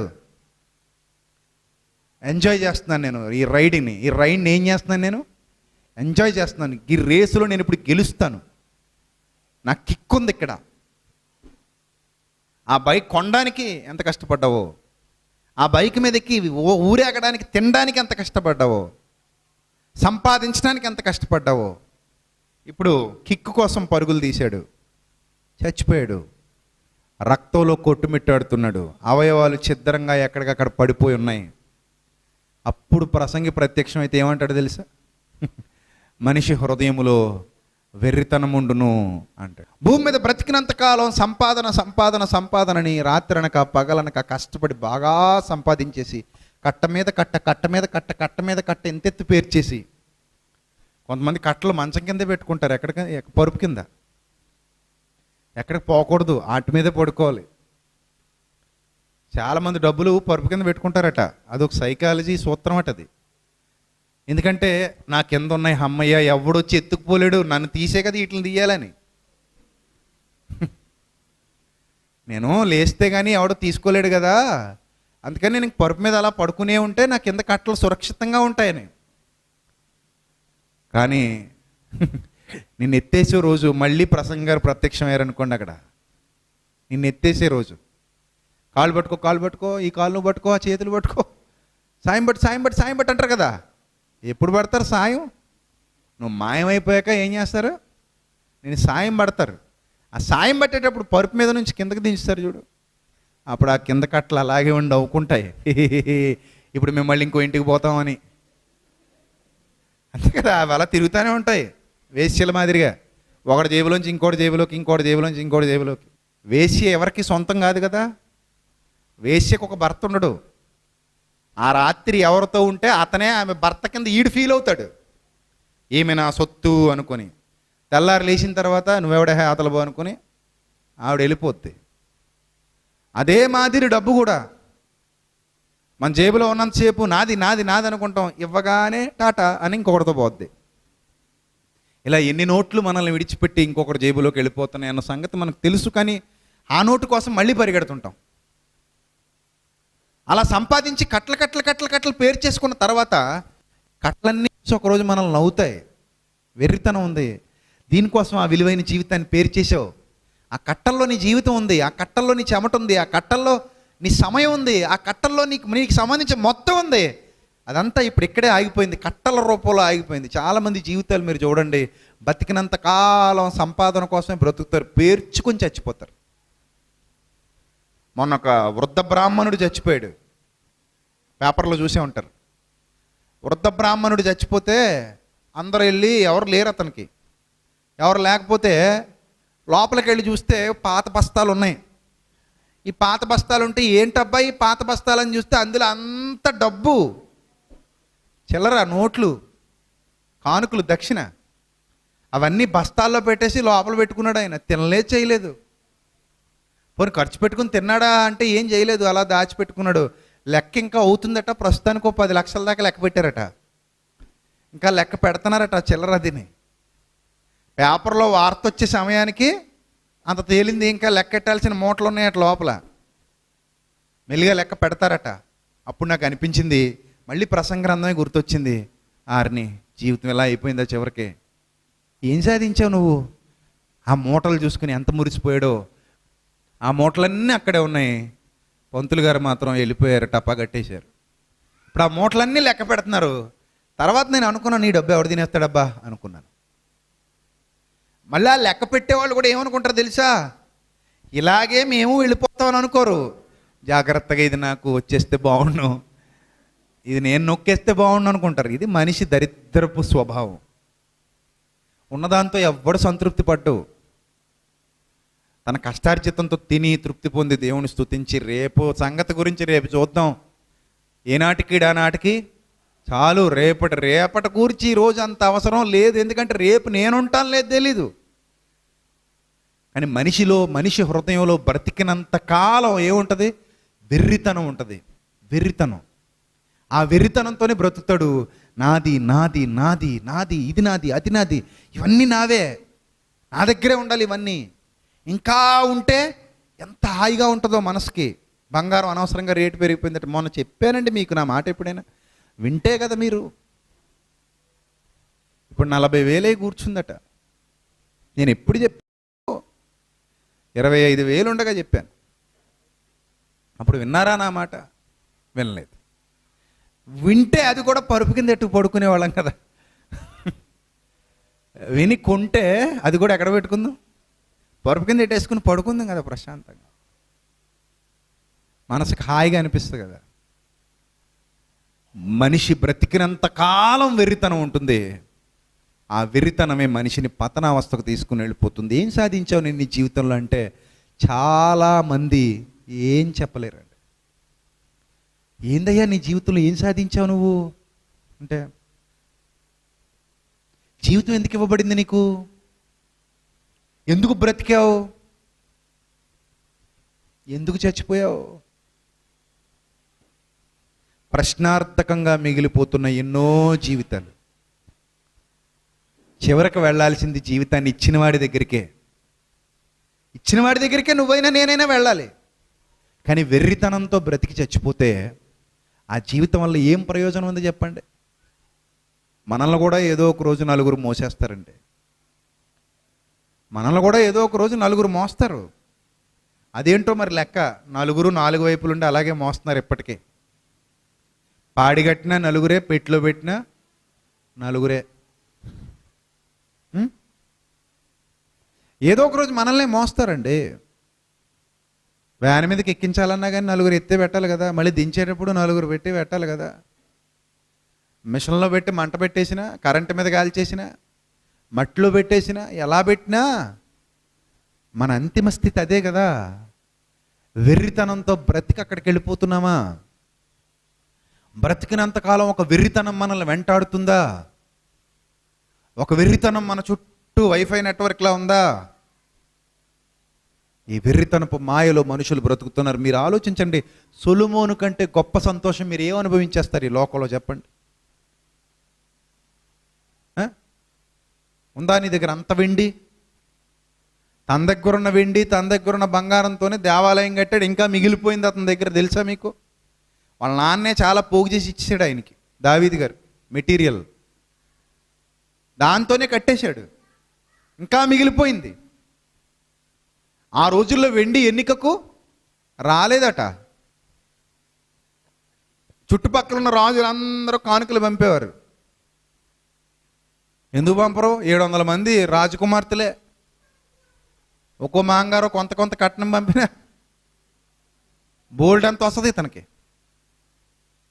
700 మంది రాజకుమార్తెలు, 300 మంది ఉపపత్నులు, 700 రాజ్యాలు సపోర్ట్ ఉంటాయి. అసలు వాళ్ళ ఇంటికి భోజనానికి ఎప్పుడు వెళ్ళాడో మానవుడు. అత్తోరింటికి వెళ్ళడానికే జీవితం సరిపోదు మరి. అంతే కదా. ఒక్కరోజు ఒక్క అత్తోరింటికి వెళ్ళినా పరిపాలన ఎప్పుడు చేస్తాడు? మళ్ళీ 700 రోజులు అత్తోరింటికి తిరిగితే. అత్తోరింటికి వెళ్ళడానికి ఎల్లోళ్ళ ఇంటికి వెళ్ళకుండా వెళ్తే మళ్ళీ 2 సంవత్సరాలు పడుతుంది. ఈ 300 మందిని పక్కన పెడితే వీళ్ళేమో ఉపపత్నులు కాబట్టి వీళ్ళు అత్తోరింటికి వెళ్ళబోనే పర్లేదు. మరి వాళ్ళు రాజకుమార్తెలు కదా. ఏమంటే పండక్కి మా అమ్మగారు ఇంటికి వెళ్ళొద్దామంటే ఒక్కో పండక్కి ఎంతమంది ఇంటికనే వెళ్తాడు? 700 ఇళ్ళకి వెళ్తే ఏం చచ్చిపోతాడు. సో ఏ పీక్ స్టేజ్కి వెళ్ళిపోయాడు చూడండి. ఇంకంత పిచ్చిగా చేసాడు. ఏం చేసినా తోటలు అంటాడు, శృంగారవనాలు అంటాడు, దాసీలు అంటాడు, వెండి అంటాడు, బంగారం అంటాడు, చెరువులు అంటాడు, ఫలవృక్షాలు, సకల విధములైన ఫలవృక్షాలు ఉన్నాయి అతని దగ్గర. ఎక్కడికి వెళ్ళక్కర్లే. ఏం కావాలంటే అవి తోటలో దొరుకుతాయి. అన్ని వృక్షాలు తీసుకొచ్చి పడేశాడు. అలాంటి స్థితిలో చివరికి అంటున్నాడు, సమస్తం వ్యర్థం, ఇందులో ఏమీ లేదు, ఛీ, అసహ్యం పడుతోంది జీవితం మీద. ఇది కాదు జీవితం అంటే. ఇక్కడ లేదు అసలు సంతోషం. ఇక్కడ లేదు సంతోషం. దేవుని క్రియలను నీవు ఎరుగవు. దేవుని క్రియలను నీవు ఎరుగవు. దేవుని ఉద్దేశాలు నీవు ఎరుగవు. అని అంటాడు 6వ వచనంలో, ఉదయమందు విత్తనము విత్తుము, అస్తమయమందును నీ చేయి వెనుక తీయక విత్తుము. ముందు ఉదయాన విత్తిని ఇది ఫలించునో, లేక అస్తమయ సమయంలో విత్తిని అది ఫలించునో, రెండును సరిసమానముగా ఎదుగునో, నువ్వు ఎరగో. నీకు అర్థం కాదు. ఎందుకు అర్థం కావట్లేదంటే, ఓ మనిషి, నువ్వు బ్రతికినంతకాలం నీ హృదయంలో వెర్రితనం మాత్రమే ఉంది తప్ప దేవుని గురించిన ధ్యానం లేదు, రాబోయే జీవితాన్ని గురించిన అవగాహన లేదు, మరణం తర్వాత చేయబోయే ప్రయాణాన్ని గురించిన విచక్షణ లేదు. అది ఉంటే ఇక్కడ ఎంత వెర్రితనంతో బతకం. ఇక్కడ ఎంత వెర్రితనంతో బ్రతుకుతున్నామంటే నీకు దాని మీద అవగాహన లేదని అర్థం. చాలామంది జీవితాలు అలాగే ఉన్నాయి ప్రియులారా. దేనికోసం సమయానికి కేటాయిస్తున్నారో తెలీదు, దేనికోసం ప్రయాసపడుతున్నారో తెలీదు, దేనికోసం దేవుని సన్నిధికి వస్తున్నారో తెలీదు, దేనికోసం ఆలోచిస్తున్నారో తెలీదు, ఎలాంటి బోధ వింటున్నారో తెలీదు. నిద్రపోతున్నటువంటి మానవ జీవితాలు, వ్యర్థంగా బ్రతుకుతున్న మానవ జీవితాలు, అన్ని రుచులన్నీ చూసేసి వాళ్ళు ఆగిపోయి, బాబోయ్ దాని మీద కాన్సన్ట్రేషన్ చేయకండి అయ్యా, ఆ వెర్రిలో పడ్డామంటే బయటికి రాలేవు, అదొక ఉచ్చది.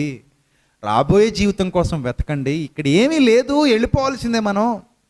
రాజులు గతించిపోయారు, రాజకుమార్తెలు గతించిపోయారు, అంతఃపుర కాంతలు గతించిపోయారు, దాసీలతో ఊరేగిన గొప్ప గొప్ప కీర్తి ప్రతిష్టలు సంపాదించుకున్న వాళ్ళు గతించిపోయారు. మనం కూడా ఒకరోజు గతించిపోతాం. వెళ్ళాలి, అక్కడికి వెళ్ళే చోటు మీద దృష్టి పెట్టండి అని బైబిల్ బోధిస్తుంటే మన మనోనేత్రాలు ఎంత మాత్రం పనిచేయట్లేదు. కానీ ఇక్కడ భక్తుడు చెబుతున్నాడు, వెలుగు మనోహరమైనది, సూర్యుని చూచుట కన్నులకి ఇంపుగానున్నది. ఒకడు చాలా సంవత్సరములు బ్రతికిన ఎడల చీకటి గల దినములు అనేకములు వచ్చునని ఎరిగి ఉండి తాను బ్రతుకు దినములన్నీ సంతోషముగా ఉండవలను, రాబోవునదంతయు వ్యర్థము. ఒక మనిషి జీవితకాలాన్ని ఎంత చక్కగా అంచనా వేయగలిగేవాడు ఎక్కడా ఉండడు. ప్రసంగి ఆలోచన విధానంలో దాగి ఉన్నదంతా అద్భుతం. మేఘములు ఎలా అయితే వాన వెలిసిన తర్వాత మేఘము అదృశ్యమగునట్లు, వాన వెలిసిన తర్వాత మేఘము అదృశ్యమగునట్లు పాతాళమునకు పోయినవాడు మరి ఎన్నడును తిరిగి రాడు. అంటే అతడు ప్రకృతిని చూస్తూ మానవుని అంతిమ స్థితి గురించి ఆలోచిస్తున్నాడు. మేఘం కురిసిపోయినట్టే నీ జీవితం కూడా ముగిసిపోతుంది. మేఘం అదృశ్యం అయిపోయినట్టే నువ్వు కూడా ఏమైపోతావు? అదృశ్యం అయిపోతావు. ఒకడు ఎదిగి ఏపుగా పెరిగి చెట్టు వలె కొమ్మలు వేసి విస్తరించి తుదకు కనబడకుండా పోవును, తుదకు నరికి వేయబడును, తుదకు పడిపోవును. ఎక్కడ పడిపోతే అక్కడే ఉంటుంది అన్నాడు. నువ్వు ఎక్కడ పాతి పెట్టేస్తారో అక్కడే ఉంటావు, ఎక్కడికి కదలలేవు. భూమి మీద ఉన్నప్పుడు మాత్రం ఇష్టం వచ్చినట్టు కదులుతావు. పడుకున్నప్పుడు కూడా రకరకాల ఆకారాల్లో తిరుగుతావు. చూసారా, పడుకున్న వాళ్ళు కొంతమందిని చూసారా? కాసేపు ఇలా తిరుగుతారు, కాసేపు అలా తిరుగుతారు, కాసేపు ఇలా ఉంటారు, కాసేపు ఇలా ఉంటారు, కాసేపు కుక్కలా ముడుచుకుపోతారు. కొంతమంది మంచం మీద నుంచి కిందకు వచ్చేస్తుంటారు. సో ఇన్ని రకాలుగా తిరిగినోళ్ళు బతుకుండగా చావు తర్వాత ఏమవుతున్నారు? అది దక్షిణమునకు పడినను ఉత్తరమునకు పడినను అక్కడనే ఉండును, పడిన చోటనే ఉండును. నువ్వు దక్షిణం వైపు తిరిగినా ఉత్తరం వైపు తిరిగినా ఎక్కడుంటావు? ఎక్కడుంటావు? ఎక్కడ పడేస్తే అక్కడే ఉంటావు. మరి ఇప్పుడు కాసేపు ఇక్కడ ఉంటావు, కాసేమో కోటకమ్మ సెంటర్లో ఉంటావు, కాసేమో దేవి చౌక్లో ఉంటావు, ఇంకోసారి చూస్తే కోటిపల్లి బస్ స్టాండ్లో ఉంటావు. ఇప్పుడు మరి ఆ తర్వాత పడిన చోటనే ఉంటావు, ఇంకెక్కడుండవు. అసలు జీవితాన్ని విశ్లేషణ చేయటంలో అతనుకున్న జ్ఞానం ఎంత గొప్పది, అతనుకున్న ఔన్నత్యం ఎంత గొప్పది. మానవ జీవితపు ముగింపును బాగా అధ్యయనం చేశాడండి. ఎంత సుఖాన్నైతే అనుభవించాడో అవన్నీ అనుకుంటున్నాడు. ఏముంది ఇందులో, ఏముంది ఇందులో, దరిద్రం ఏమీ లేదు, దీనికోసం నేను ఇంత ప్రయాసపడినా నాకు ఇందులో సంతోషం లేదు, అంతా వ్యర్థం. సూర్యుని క్రింద మనుష్యుడు పడుతున్న ప్రయాస గాలికి పడుతున్న ప్రయాస వంటిదే. మానవుని హృదయంలో వెర్రితనం తప్ప ఏమీ లేదు. అందుకే గాలిని గుర్తుపడితే విత్తడు, పిచ్చి పనులు చేయడు. మేఘములను గుర్తుపడితే కొయ్యడు, జీవితాన్ని వృధా చేసుకోడు. గాలిని గుర్తుపట్టువాడు విత్తడు, మేఘములను గుర్తుపట్టువాడు కొయ్యడు. దేవుని యొక్క జ్ఞానం అర్థమైతే జీవితాన్ని పిచ్చి పథంలోనికి నడిపించం, పిచ్చి ఆలోచనల వెంట పరుగెత్తాం, వ్యర్థమైన వాటి అంట పరుగులు తీయం, తీసి ఇదే జీవితం అన్న భ్రమలో బ్రతకం. మానవుని హృదయంలో పాపానికి చోటు ఎంత విస్తారంగా లభిస్తుందో నిజంగా జ్ఞానం అర్థమైతే దానికి అసలు చోటు దొరకదు, చోటు ఉండదు. మానవ హృదయంలో పాపానికి చోటు ఉండదు. మేఘాలను గుర్తుపడితే, గాలిని గుర్తుపడితే విత్తడు, మేఘాన్ని కనిపెట్టువాడు కొయ్యడు. దేవుని వాక్యం అర్థమైన వాడు పాపం చెయ్యడు. దేవుని జ్ఞానం అర్థమైన వాడు లోకంలో లోకం కోసం, పిచ్చి వాటి కోసం పరుగులు తీయడు, వ్యర్థమైన వాటి కోసం ఆరాటపడడు. ఇదే నా జీవిత లక్ష్యం, ఇదే నా జీవిత గమ్యం అని పిచ్చి వాటి కోసం మాట్లాడడు, పిచ్చి వాటి కోసం మాట్లాడు. ఒకరోజు కుర్రాడు అంటున్నాడు, ఆ అమ్మాయిని చేసుకోవడమే నా జీవిత లక్ష్యం అన్నాడు. అబ్బా, ఆ అమ్మాయిని చేసుకోవడమే వీడి జీవిత లక్ష్యం అట, జీవిత లక్ష్యం. నీకు ఆ అమ్మాయి ఎప్పుడు తెలుసు? 2 ఏళ్ళో 3 ఏళ్ళో. అంతకు మునుపు ఆవిడెవరో నువ్వెవరో. రేపొద్దున పెళ్ళి అయిపోయింది అనుకుందాం, నీ జీవిత లక్ష్యం నెరవేరిపోయింది అనుకుందాం. లైఫ్ లాంగ్ ఆ అమ్మాయితో ఇలాగే ఉంటావా? ఉండవు. ఒక 2-3 ఏళ్ల తర్వాత బోర్ అనిపిస్తుంది మళ్ళీ నీకు. అప్పుడు ఇంకో లక్ష్యం ఏర్పరచుకుంటావా? లేదా 10-15 ఏళ్ల తర్వాత అమ్మాయి చనిపోద్ది, అప్పుడేం చేస్తావు? నువ్వు చచ్చిపోతావా? ఇదా జీవితం అంటే? ఇదా జీవిత లక్ష్యం అంటే? ఏదైనా సరే అండి, 10 సంవత్సరాల్లో 10 కోట్లు పోగేయాలండి, ఇది నా జీవిత లక్ష్యం అండి. ఏం చేసుకుంటావు? 10 కోట్లు పోగేసి మంచం కింద పెట్టుకుని పడుకోవాలంతే, ఏముండదు. అలా పడుకున్న వాళ్ళు ఎంతోమంది ఉన్నారు. మొన్న ఒక అవినీతి అధికారి ఇంట్లోకి తనిఖీకి వెళితే బాత్రూము డోర్ ఓపెన్ చేస్తే, బెడ్రూమ్ డోర్ ఓపెన్ చేస్తే అటాచ్డ్ బాత్రూమ్ ఉంది. అటాచ్డ్ బాత్రూంలో మామూలుగా బాత్రూమ్ కింద సింక్ ఉంటుంది కదా, ఇది ఉంటుంది కదా, బేసిన్ ఉంటుంది కదా, అది ఉంది. అక్కడ దాకా వెళ్ళారు కానీ ఏం లేదబ్బా అనుకుని వెనక్కి వచ్చేస్తుంటే కింద ఏదో గొల్ల సౌండ్ వస్తుంది. అనుమానం వచ్చింది, ఏదో ఉందబ్బా అని తొంగి చూస్తే అందులో నీళ్లు లేవు. అది జాగ్రత్తగా ఓపెన్ చేస్తే లోపల ఉన్నాయి కట్టల పాములు. కట్టల పాములు అంటే అది కట్టల పాములు. అసలు అసలు అసలు ఆ తాట ఎవరికైనా వస్తుందా? ఆడికి వచ్చింది. అంటే ఆడ బాత్రూమ్ వాడు జస్ట్ అలంకారానికి మాత్రమే అది బాత్రూము, లోపల కట్టలు దాచుకునేది అనమాట. ఏం సాధిస్తాడు? మొత్తం బయటికి తీశారు. ఎన్ని కోట్లు వచ్చింది, ఎన్ని కోట్లు వచ్చింది. ఎంత కాలంలో సంపాదించేవరా నాయన? ఉద్యోగానికి వచ్చినప్పటి నుంచండి. రిటైర్ ఎప్పుడవుతావరా నాయన? ఇంకో సంవత్సరంలో అయిపోతానండి. అయితే ఇంకెందుకు ఈరోజే అయిపో, మొత్తం ఇచ్చేసి. అసలు ఏమైనా ఉందా అండి ఆ జీవితానికి? ఏమైనా ప్రయోజనం ఉందా? ఉద్యోగంలో జాయిన్ అప్పటి నుంచి కూడబెట్టిన డబ్బంతా ఈడొచ్చి పట్టుకెళ్ళిపోతున్నాడు. మొత్తం పత్రాలు బయటికి తీయండి, ఎక్కడెక్కడ బినామీ పేర్లో ఆస్తులు ఉన్నాయి, ఎక్కడెక్కడ పొలాలు కొన్నాడు, ఎక్కడెక్కడ స్థలాలు కొన్నాడు, ఎక్కడెక్కడ ఫ్లాట్లు ఉన్నాయి, తీయండి మొత్తం బయటికి. మొత్తం తీశారు. డబ్బు ఎంత దాచావు, బంగారం ఎంత దాచావు, మీ ఆవిడ మెడలో ఉన్నది కూడా తెంపేయండి, అంతే. మొత్తం అన్నీ తీసేసాడు. ఇప్పుడు నెత్తి మీద కొట్టేసుకుని ఒక్కసారి వెనక్కి తిరిగి చూసుకుంటే ఎన్నిసార్లు కింద చేయబెట్టాడో అదంతా ఏమైపోయింది? వృధా. అరే ఇంత జీవితం వేస్ట్ అయిపోయిందా అని ఇప్పుడు తల బాదుకొని, గుండెలు బాదుకొని అయ్యో అయ్యో అయ్యో అని ఏడుస్తాడు. చచ్చిపోయి కూడా ఇదే పరిస్థితి. దొరికేసినప్పుడు ఇదే పరిస్థితి అనుకోకుండా చచ్చిపోయినప్పుడు కూడా సేమ్ ఇదే పరిస్థితి. ఇప్పుడు ఏదో వాళ్ళు వచ్చి తీసేసుకుంటున్నారు కాబట్టి నీకు బాధగా ఉంది. చచ్చిపోయాక ఏంటి పరిస్థితి? ఆ బేసిన్ కింద ఉన్నావు, బేసిన్ కిందే ఉంటాయి. ఇప్పుడంటే ఆడు సిబిఐ ఆఫీసులో పెడతాడు, ఏసీబీ ఆఫీసులో, యాంటీ కరప్షన్ బ్యూరో. సో ఇప్పుడు పట్టుకెళ్ళి అక్కడ పెడతాడు. లేకపోతే నువ్వు చచ్చాక ఎక్కడ ఉంటాయి? ఆ సింక్ కిందే ఉంటాయి. ఎవరికి చెప్పకుండా చచ్చావనుకో ఇంకా అలాగే చెదబట్టిపోతాయి. దీనికోసం ఆ జీవితాన్ని ఇచ్చేసావు. అప్పుడు అంటున్నాడు, మానవుని హృదయంలో ఎలాంటి వెర్రితనమే ఉంటుంది. మీ జీవితాన్ని మీరు ఆలోచించుకోండి ఒకసారి. కలిగి ఉన్న దానితో సంతృప్తి కలిగి, దేవుని యందు భయభక్తులు కలిగి ఉన్న జీవితాన్ని ఆయనకు అప్పగించడంలో సంతోషం ఉందంటారా? లేక చెత్త ఆలోచనలతో లోకం వెంట పరుగులు తీస్తూ లోక సంబంధమైన ఉద్దేశాలతో బ్రతకటంలో సంతోషం, ఆనందం ఉందంటారా?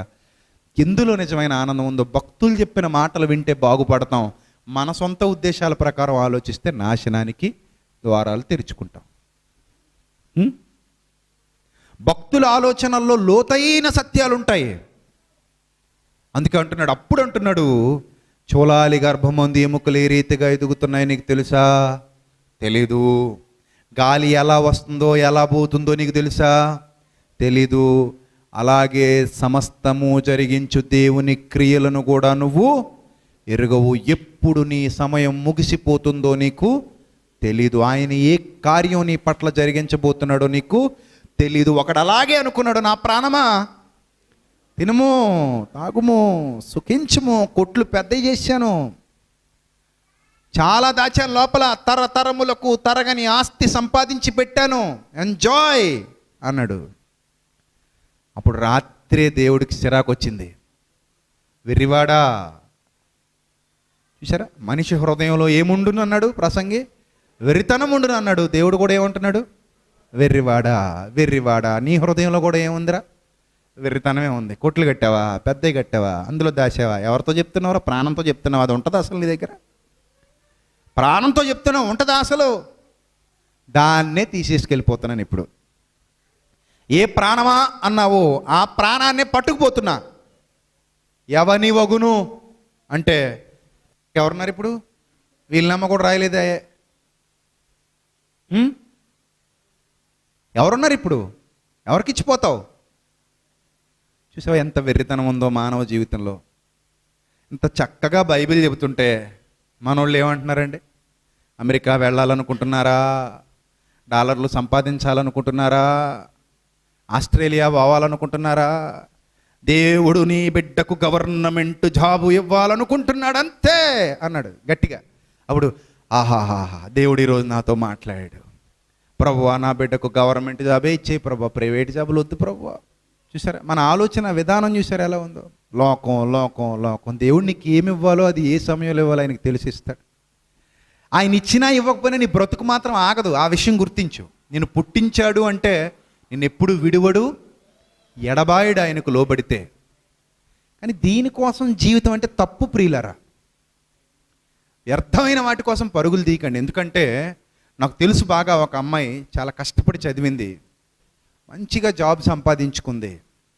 ఒక నెల చేసిందంతే జాబు. ఒక నెల తర్వాత వాళ్ళ ఫ్యామిలీ బయటకు వెళ్తుంటే యాక్సిడెంట్ అయిపోయింది. అందరూ చచ్చిపోయారు. తమ్ముడు ఒకడు బ్రతికాడు, చిన్నపిల్లడు. అప్పుడు అనిపించింది నాకు, అరే ఇంత కష్టపడి ఏదో సాధించాలని సాధించింది, కానీ ఏముందబ్బా జీవితంలో ఇంత తొందరగా ముగిసిపోద్ది. చూసారా, దేవుడు కొంతమందికి తక్కువ ఆయుష్కాలం ఇస్తాడు, కొంతమందికి ఎక్కువ ఆయుష్కాలం ఇస్తాడు. ఇచ్చిన ఆయుష్కాలం ఆయన కొరకు వినియోగించి ఆయన దగ్గరికి వెళ్ళిపోవాలన్న ఉద్దేశంతో ఇస్తాడు.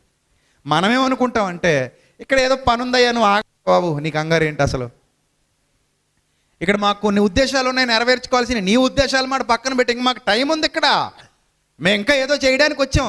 అరే నాయన, నేను నిన్ను అందుకు పంపించలేదురా నాయన, నా ఉద్దేశం వేరే. నీ ఉద్దేశాలు ఎవరికి కావాలయ్యా? మా ఆగమన్నాను నిన్నలా, నువ్వు ఆగలాగా, నాకు ఇక్కడ చాలా పనులు ఉన్నాయి.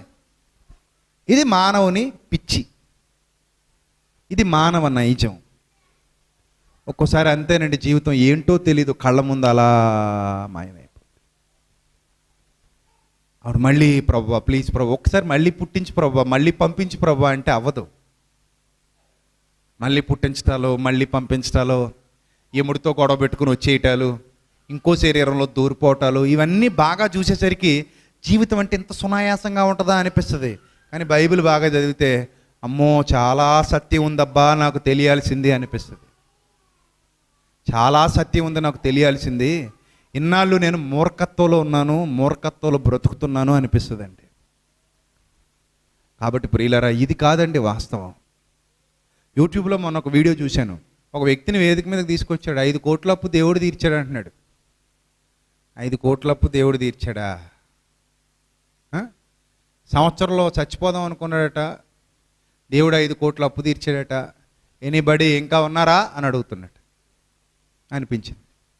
సో ఇంకా దీని మీదే కాన్సన్ట్రేషన్, దీని మీదే మనుషులు నిలబెడితే ఈ 5 కోట్ల అప్పు తీరినోడు సాయంత్రానికి చచ్చిపోతే సంతృప్తిగా ఉందా ఇప్పుడు అతని జీవితం? దేవునితో సంబంధం లేదు, దేవునితో సహవాసం లేదు, దేవుని కొరకు బ్రతకటం లేదు, ఆయన జ్ఞానాన్ని నేర్చుకున్నది లేదు, ఏమీ లేదు. మనం ఎక్కడ ఆగిపోయాం? ఇంకా అప్పుల దగ్గర, చిన్న చిన్న కుటుంబ సమస్యల దగ్గర, చిన్న చిన్ని వివాదాల దగ్గర, చిన్ని వాటి దగ్గర ఆగిపోయి సేవకులు అనిపించుకున్న వారు కూడా వాటి మీదే కాన్సన్ట్రేషన్ చేయమంటే, వాటి గురించే ఆలోచించమంటే ఎలా చెప్పండి? ఎలా చెప్పండి? ప్రియులారా, మనం మరణించి వెళ్ళిపోతే మనల్ని అప్పు ఎవ్వడు అడగడండి. అలానే ఆత్మహత్య చేసుకోవడం తప్పండి. ఇదేదైనా ఇచ్చే సలహా అనుకున్నారు. కానీ దేవుడు నేను పుట్టించినందుకు, ఈ భూమి మీదకు నేను పంపించినందుకు ఏం చేసావు నాయన? నా కోసం, నా కొరకు బ్రతికావా? నా యందు భయభక్తులు నిలిపావా? నా గ్రంథాన్ని ధ్యానించావా? నా ఇష్టాన్ని నెరవేర్చావా అని ప్రభు అడిగితే నీ నోటి వెంట వచ్చే సమాధానం ఏంటి ఒకసారి ఆలోచించు. నీకు ఆయుష్నిచ్చింది ఆయన, నిన్ను పోషిస్తున్నది ఆయన, నీకు బ్రతుకునిచ్చింది ఆయన, నీ జీవితాన్ని ఇచ్చి నీ కొరకు ఎదురు చూస్తున్నది ఆయన.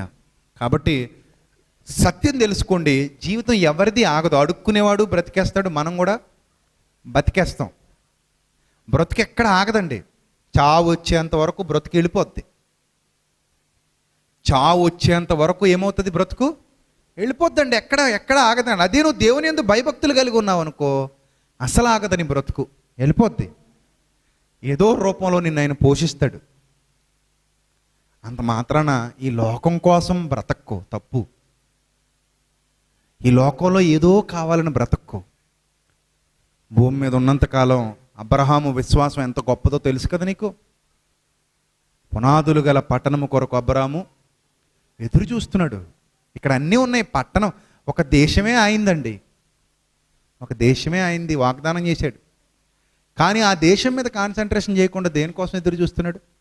పునాదులు గల పట్టణము కొరకు అబ్రహాము ఎదురు చూస్తున్నాడు. మనకు కానీ దేశం కాదు, ఒక సిటీ ఇచ్చాడు అనుకోండి, ఫ్లాట్లేసి అమ్మేస్తాం అంతే మొత్తం. అంతే కదా. మనకు మంచి సెంటర్లో సైట్ ఉంచుకుని మిగిలిన ఏం చేస్తాం? అంతే, రియల్ ఎస్టేట్ ఫ్లాట్లేసి కూడేస్తాం. ఆయన అసలు పట్టించుకోలేదండి. అబ్రహమా, ఈ పట్టణము, ఈ దేశమే నీది అంటే, తండ్రి నేను పరదేశిని, యాత్రికుణ్ణి, పునాదులు గల ఆ పట్టణము కొరకు నేను ఎదురు చూస్తున్నాను తండ్రి. ఈ పట్టణం నాది కాదు తండ్రి, ఈ దేశం నాది కాదు తండ్రి, ఈ బ్రతుకు నాకేమైనా శాశ్వతమా తండ్రి అని ఆలోచించారు. కాబట్టి ప్రియులరా, నిజమైన భక్తి భావాలు గ్రంథంలో దొరుకుతున్నాయి, అవి హృదయంలో నింపుకోండి. మళ్ళీ చెప్తున్నాను, మీ జీవితం ఆగదు, సాగుతుంది. ఎక్కడ మీ జీవితానికి బ్రేకులు అనేవి పడవు. మనం అనుకున్నది జరిగినా జరగకపోయినా జీవితం ఆగదు. అనుకున్నది జరగలేదని మనం ఏడుస్తాం తప్ప, జరిగినా జరగకపోయినా జీవితం మాత్రం ఆగనే ఆగదు. ఏదో రూపంలో అది వెళ్ళిపోతూనే ఉంటుంది. కానీ ఇచ్చిన జీవితం పూర్తయ్యాక నువ్వు వెళ్ళాల్సిన ప్లేస్ ఒకటి ఉంది. ఇక్కడ ఉండగానే దాని కొరకు నువ్వు ఆలోచించాలని వాక్యం సెలవిస్తోంది.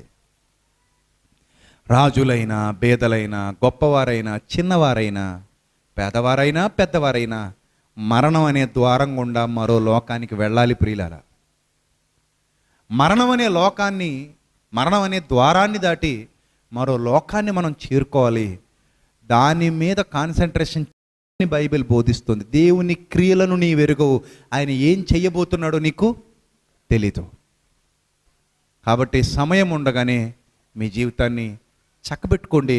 ఇలాంటి లోతైన సంగతులు ఇంకా మనం చాలా నేర్చుకోవాలి. ఈ ఒక్క ప్రసంగంతో మన మనస్సు బాగుపడదు. ఎందుకంటే చాలా రోజులుగా మన మీద లోకపు ముద్ర భారంగా పడిపోయి ఉంది. ఆ ముద్ర తొలగాలి అంటే వాక్యానికి మనం చాలా దగ్గర అవ్వాలి. అప్పుడే లోకపు వ్యామోహం నుంచి మనం బయటికి రాగలుగుతాం. లేకపోతే ఇంకా లోకంలోనే ఉంటాం. అందుకే నేను ఎప్పుడు చెప్తాను, ఒక్క రోజులో కోర్సు అయిపోదు నాన్న. ట్యాబ్లెట్ వేసుకోగానే రోగం తగ్గిపోదు. వైద్యుడు కూడా ఏం చేస్తాడు? నీకు కోర్స్ ఇస్తాడు.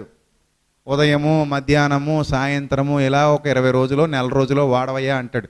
ఒక వ్యాధి తగ్గటానికే ఒక నెల కోర్సు ఉంటే మన జీవితం దేవునికి దగ్గర అవ్వడానికి ఎంత కోర్సు వాడాలి? అందుకే వాక్యం అధికంగా వినాలి, శ్రద్ధగా దేవుని సన్నిధికి హాజరవ్వాలి. ప్రతి మాట నా కొరకే అని మన హృదయంలో పెట్టుకోవాలి. బాధ్యతాయుతంగా జీవించాలి.